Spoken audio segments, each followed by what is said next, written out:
So frustration in the southwest border states. Now 1,200 National Guard troops that many had expected to arrive yesterday, the 1st of August, to help secure the border, only making a partial appearance. This map shows how the 1,200 troops will be distributed. The largest number goes to Arizona, about 524. Cochise County Sheriff is Larry Deaver.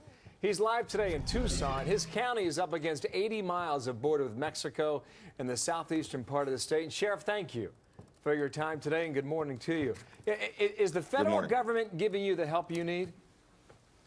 Well, they haven't for the last 34 years that I've been in this business, and of course we've been under siege for since 1998 with this overwhelming flow of illegal aliens coming into the southern Arizona border.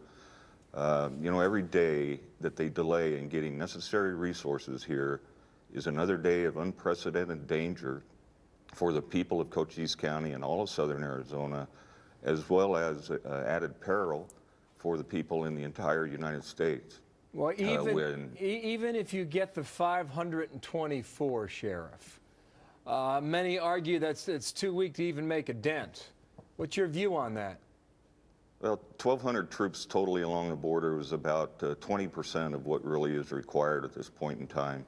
So the 500, depending on how they're deployed in a very narrow deployment situation, could have some positive effect, but they're not going to have the overall effect that we need to finally, once and for all, secure our border. And that window of opportunity is closing very, very rapidly.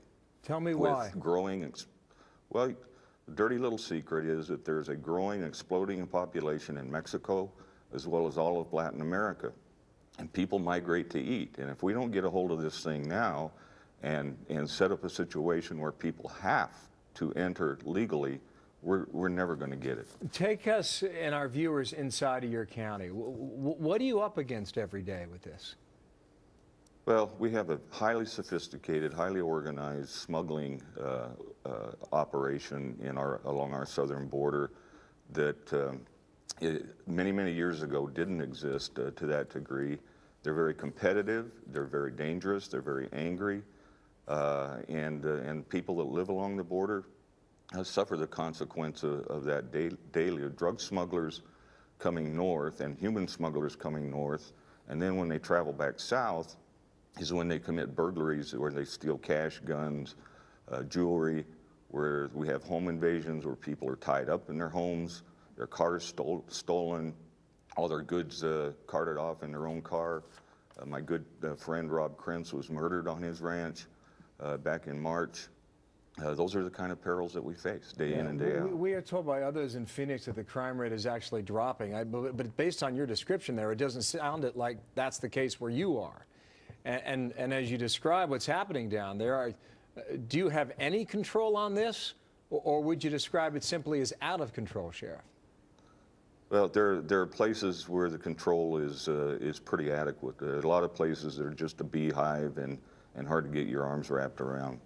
Clearly, we need additional infrastructure, additional technology, and more than anything else, additional personnel down here to, I have 86 deputies to cover 6,300 square miles and a whole lot of other things to do other than stuff associated with the crime of illegal aliens or drug smugglers. But you know, everybody tries to equate danger with crime rate, and that is just not the case. It's apples and oranges, and the hazards are extreme.